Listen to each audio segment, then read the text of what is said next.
Electrostatic दूसरे chapter यानी electric field से आज हम न्यूमेरिकल सॉल्व करेंगे। हम फॉलो कर रहे हैं छाया फिजिक्स के बुक को और सेट 1 का पहला न्यूमेरिकल है। 2 equal point charges are placed in air 10 centimeter apart and the force between them is 50 milligram weight. Full stop. Determine the magnitude of the charges. मान लिया कि ये दो चार्जेस हैं Q1 और Q2, चूँकि दोनों इक्वल चार्जेस हैं इसलिए हम Q1 को भी Q बोल दिए और Q2 को भी Q। इन दोनों के बीच का दूरी है 10 सेंटीमीटर और इन दोनों में जो के दरमियान जो फोर्स पाया जाता है वो 50 मिलीग्राम वेट। हमें कैलकुलेट क्या करना है Q का वैल्यू। कैसे करेंगे? Force equal to 50 milligram weight दिया हुआ है। मिलीग्राम को ग्राम वेट में चेंज करना है तो 50 मिलीग्राम को 1000 से डिवाइड करेंगे तो हो जाएगा ये ग्राम वेट। इस ग्राम वेट को हम फिर डाइन में चेंज करेंगे। कैसे? फोर्स इक्वल टू 50/1000 इंटू 980 यानी जी से हम मल्टीप्लाई कर देंगे तो ये फोर्स किस में चेंज हो जाएगा? डाइन में। हम बोल दिए कि चार्ज का वैल्यू क्या है Q, Q1 भी और Q2 भी, दोनों को Q मान लिया से। तो दोनों के बीच चार्ज के बीच का डिस्टेंस कितना है? 10 सेंटीमीटर। तो कूलम्स लॉ क्या कहता है? F equal to K Q1 Q2 by R square, where K is a constant और जिसका CGS में वैल्यू कितना होता है?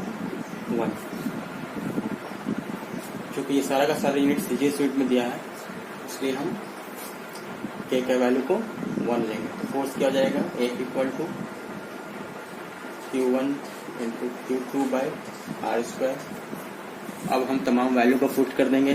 F का value 50 divided by 1000 into 980 equal to Q1 Q, Q2 भी Q है और distance between the two charges यानी कि R इक्वल टू 10 इसका स्क्वायर। तो Q स्क्वायर हो गया 50 इंटू 980 डिवाइडेड बाई 1000 इंटू 10 का स्क्वायर। 2 0 कैंसिल, 1 0 कैंसिल, इसको मल्टीप्लाई कर देंगे तो हो जाएगा इतना इक्वल टू Q स्क्वायर। तो Q equal to root over 4900 यानी कि 70 ESU of charge. ESU of charge क्या है? चार्ज का CGS यूनिट। ठीक है, अब हम नेक्स्ट प्रॉब्लम में आते हैं। क्वेश्चन नंबर 2 कहता है कि the ratio of 2 charges is 2:3 and their distance of separation is 5 centimetre. Full stop. If the force of attraction between them is 96 dyne, determine the magnitude of the charges. यानी कि ये मान लिया एक charge है Q1 और एक charge है Q2। दोनों के बीच का डिस्टेंस कितना है? Separation R 5 centimetre. दोनों के बीच का फोर्स ऑफ अट्रैक्शन कितना है? 96 डाइन। तो बोल रहा है कि Q1 एंड Q2 को मालूम करो, जबकि बता दिया कि Q1 और Q2 का रेशियो 2:3 यानी Q1 is to Q2 is equal to 2:3। तो हम मान लेते हैं कि Q1 का वैल्यू हो जाएगा 2x एंड Q2 का वैल्यू हो जाएगा 3x। मान लिया से आर का वैल्यू दिया हुआ है कितना 5 सेंटीमीटर और एफ दिया हुआ है 96 डाइन। अगेन ये सारा का सारा जो यूनिट है वो सीजीएस यूनिट है, तो हम लोग फॉर्मूला यूज करेंगे एफ इक्वल टू के Q1 Q2 by are square, जबकि के का वैल्यू क्या होगा 1 होगा सीजीएस यूनिट में। तो अगर हम तमाम वैल्यू को पुट कर देंगे एफ की जगह में 96, के की जगह में 1, Q1 की जगह में 2x, Q2 की जगह में 3x और r की जगह में 5 का स्क्वायर। तो देखो क्या होता है 3 to 6x square, 6x square equal to 96 into 5 का स्क्वायर 25, 96 इंटू 25। तो सिर्फ एक्स स्क्वायर क्या हो जाएगा 96 इंटू 25 डिवाइडेड बाई 6 से इसको कैंसिल करेंगे 6 1 6, 6 1 6, 6 6 36। एक्स स्क्वायर कितना हो गया 16 इंटू 25, एक्स हो जाएगा √16 इंटू 25 यानी 4 इंटू 5 यानी कि 20। अगर x का वैल्यू 20 है तो Q1 का वैल्यू क्या होगा 2x यानी 2 इंटू 20 यानी 40 रेशियो ऑफ चार्ज, और Q2 का वैल्यू क्या होगा 3x यानी 3 इंटू 20 यानी 60 रेशियो ऑफ चार्ज। पॉज करके कॉपी कर लो, उसके बाद थर्ड प्रॉब्लम में जाएंगे।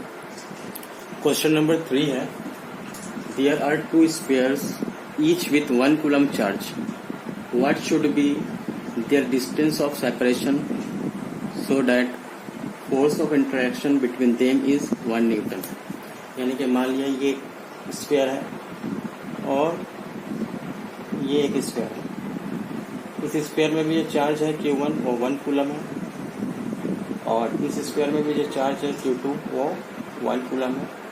दोनों के बीच का डिस्टेंस ऑफ सेपरेशन कितना है यानी सेंटर टू सेंटर डिस्टेंस, यही मालूम करने बोला R कितना होना चाहिए कब, जब दोनों के बीच में जो फोर्स है वो 1 न्यूटन है। अच्छा यहाँ पर ये देखने का चीज है कि चार्ज का यूनिट और फोर्स का यूनिट दोनों एसआई सिस्टम में, ठीक है। तो हम लोग लिखते हैं फॉर्मूला कूलम्स लॉ से हम लोग क्या फॉर्मूला मिला F इक्वल टू के Q1 Q2 by are square. के का वैल्यू कितना होता है एसआई सिस्टम में 1/4π0 जो बराबर होता है 9 इंटू 10⁹ ठीक है। तो अब सब की जगह में उसका वैल्यू पुट कर देते हैं और मान लेते हैं कि दोनों के बीच का जो डिस्टेंस है वो r है। तो F इक्वल टू कितना दिया हुआ है 1 न्यूटन, K का वैल्यू 9 इंटू 10⁹, Q1 का वैल्यू 1 कूलम, Q2 का वैल्यू 1 कूलम, डिस्टेंस दोनों के बीच में R जो मालूम करना है, ठीक है। तो सब तो 1 ही है, क्रॉस मल्टीप्लाई करेंगे तो R स्क्वायर इक्वल टू क्या हो जाएगा 9 इंटू 10⁹ का। तो R सिर्फ हो जाएगा √9 इंटू 10⁹ यानी कि 3 इंटू 10⁻³ यानी कि R इक्वल टू 3000 मीटर या 3 किलोमीटर।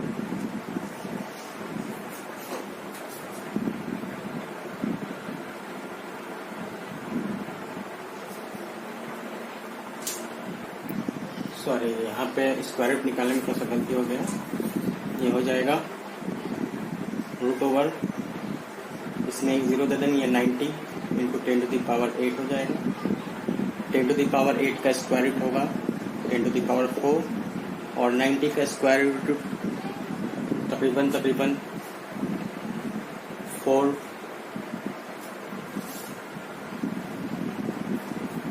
9.48 के आसपास approximate.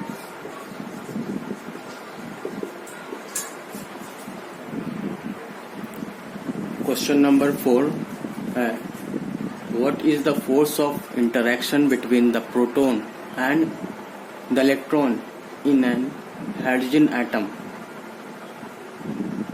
Given charge on electron equal to 4.8 into 10 to the power minus 10 ESU and average radius of the orbit of electron equal to 10 to the power minus 8 centimeter।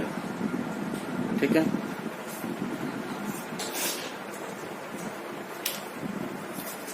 मान लीजिए ये hydrogen atom है,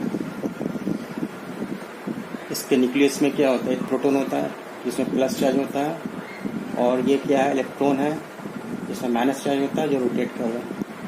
इसके बीच का जो average distance जो are है वो दिया हुआ है 10 to the power minus 8 centimetre.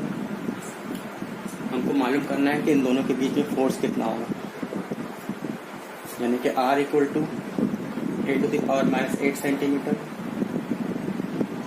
Charge on electron Q1 equal to 4.8 into 10 to the power minus 10 ESU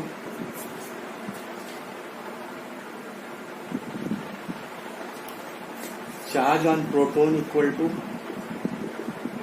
4.8 into 10 to the power minus 10 ESU। क्योंकि हमें पता है कि जितना चार्ज इलेक्ट्रॉन में होता है उतना ही चार्ज का कितना किसमें होता है, प्रोटॉन में। ठीक है, इसलिए दोनों सेम होगा और मालूम क्या करना है, दोनों के बीच का फोर्स। तो फॉर्मूला क्या लिखेंगे, F इक्वल टू के Q1 Q2 bye are square. चूंकि ये सीजीएस यूनिट है इसलिए सारा का सारा, इसलिए के का वैल्यू क्या रहेगा 1। अब वैल्यू पुट कर देते हैं, F की जगह में कितना लिखेंगे, F तो मालूम करना है, Q1 की जगह में लिखेंगे 4.8 into 10 to the power minus 10, के का तो वैल्यू 1 रहेगा, Q2 का भी वैल्यू सेम हम स्क्वायर कर देंगे डिवाइडेड बाय आर कितना है 10 टू द पावर माइनस 8 का। अब हम सिंप्लीफाई करते हैं, 4.8 का स्क्वायर इंटू 10 का square, 10 to the power minus 10 का स्क्वायर मतलब 10 टू द पावर माइनस 20 हो जाएगा और ये 10 टू द पावर माइनस 8 का स्क्वायर मतलब 10 टू द पावर माइनस 16। ठीक है,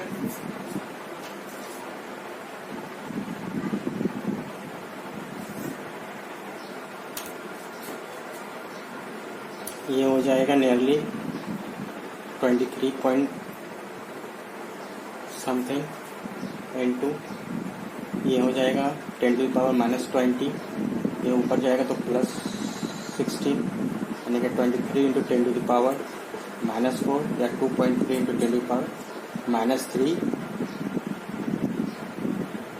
न्यूटन टाइम।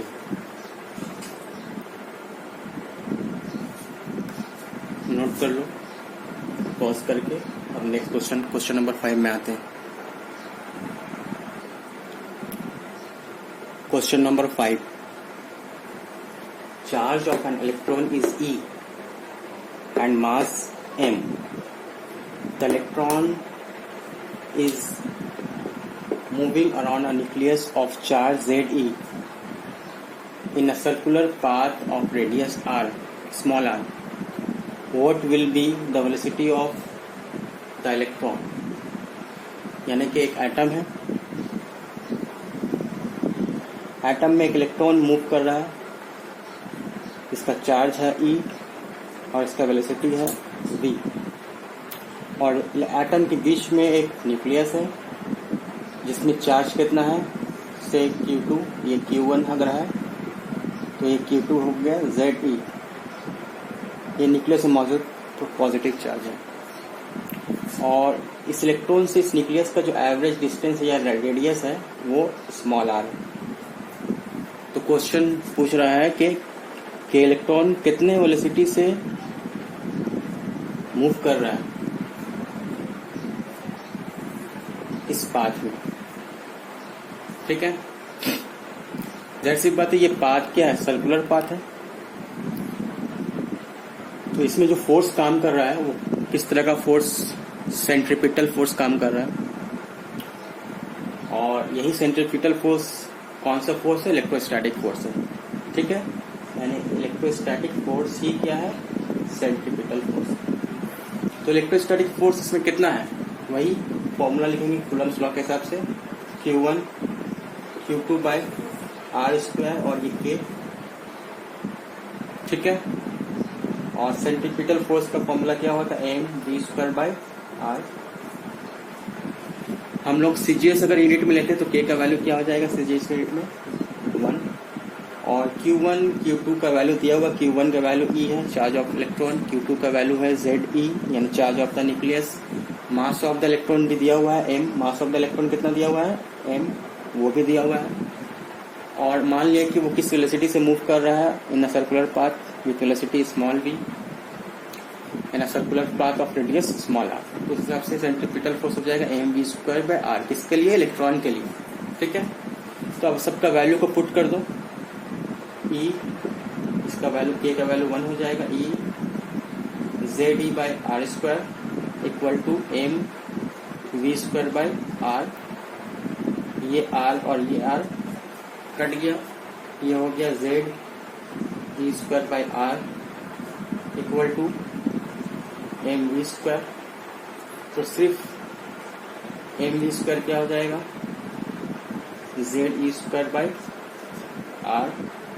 इसका मतलब हो गया सिर्फ v² क्या हो जाएगा, ZE² बाय mr। तो सिर्फ v क्या हो जाएगा, √ZE² बाय m। यही हो जाएगा आंसर। पॉज करके नोट कर लो, उसके बाद आते हैं क्वेश्चन नंबर 6 में। क्वेश्चन नंबर 7 है 2 point charges +4e and +e are placed at a distance small a from each other. When a third charge q is placed, where a third charge q is to be placed so that it will remain in equilibrium। यानी मान लिया कि ये एक point charge +4e है और ये एक पॉइंट चार्ज +e है, दोनों के बीच का जो डिस्टेंस है वो a है। हमको एक थर्ड चार्ज को प्लेस करना है इस तरह से कि वो चार्ज इक्विलिब्रियम में रहे। चार्ज इक्विलिब्रियम में रहे इसका मतलब क्या होता है, इसका मतलब ये होता है कि चार्ज के ऊपर इसके वजह से जितना फोर्स जनरेट हो रहा है, इक्वल एंड अपोजिट फोर्स उसी चार्ज पर इसके वजह से जनरेट हो। यानी मान लिया कि उस चार्ज को हमसे इस पॉइंट पर प्लेस किया, 2 चार्ज को। इसका मतलब ये हुआ कि ये चार्ज अगर मान लो कि ये पॉजिटिव चार्ज है, तो ये चार्ज इसे जितना फोर्स से धक्का देगा, से F1 फोर्स से, ये चार्ज भी इस चार्ज को exactly same amount of force F2 से रिपेल करेगा। यानी इस चार्ज पे, इस +q चार्ज पे टोटल नेट फोर्स क्या होना चाहिए, 0 होना चाहिए। ये तभी पॉसिबल है जब इस q चार्ज को इन दोनों के बीच में रखें। अगर हम इस तरफ या इस तरफ प्लेस करेंगे q चार्ज को, तो कभी भी इक्विलिब्रियम नहीं आ सकता, क्योंकि इन दोनों का साइन सेम है। यानी दोनों पॉजिटिव या दोनों नेगेटिव अगर चार्ज होगा तो हमेशा इक्विलिब्रियम कहाँ पे होगा, इन दोनों चार्ज के बीच में। अब इस चार्ज का साइन कुछ भी हो सकता है, प्लस भी हो सकता है, माइनस भी हो सकता है, उससे कोई मतलब नहीं। अगर ये दोनों चार्ज का साइन सेम होगा तो इक्विलिब्रियम कब आएगा, जब इन दोनों चार्ज के बीच में इस चार्ज को रखेंगे, क्यू चार्ज को, ठीक है। अदरवाइज इस क्यू चार्ज को यहाँ पर रखेंगे, इस चार्ज के इस तरफ या इस चार्ज के इस तरफ रखेंगे तो कभी भी इक्विलिब्रियम नहीं आ सकता। इक्विलिब्रियम का मतलब होता है कि इस फोर्स, इस चार्ज की वजह से क्यू पर जितना फोर्स हो रहा है एग्जैक्टली उतना ही फोर्स क्यू पर होगा इस चार्ज की वजह से, लेकिन इन अपोजिट डायरेक्शन में, यानी कि नेट फोर्स क्या हो जाएगा इसके ऊपर, 0।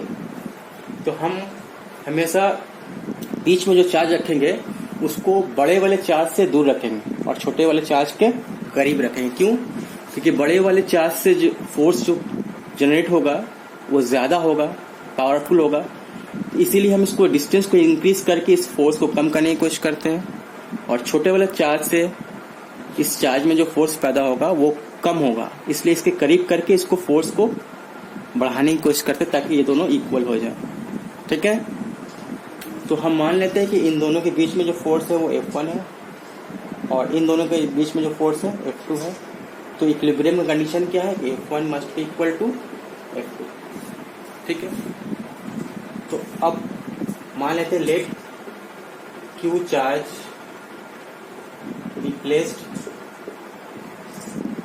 at a distance of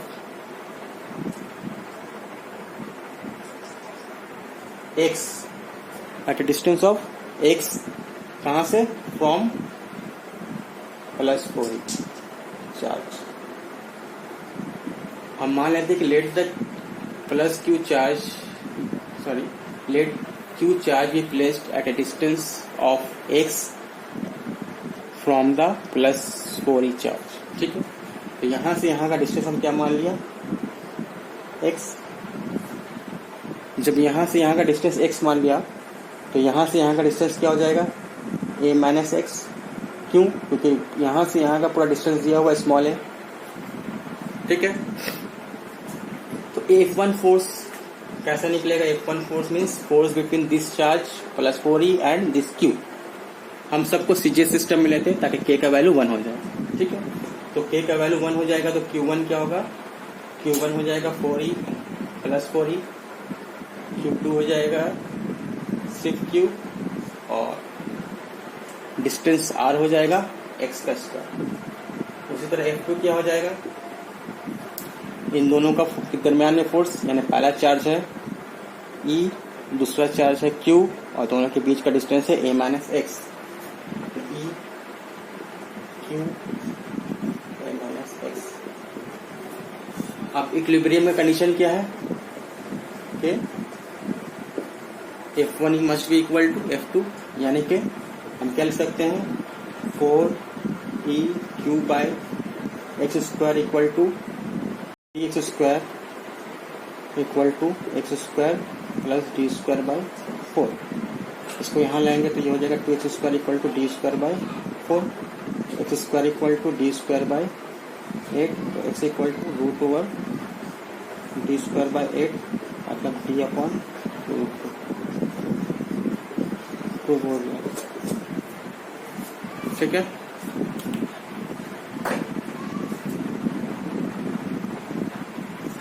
next day हम लोग प्रॉब्लम करेंगे electric field and line of force के ऊपर, ठीक है। प्रॉब्लम 9 से स्टार्ट करेंगे।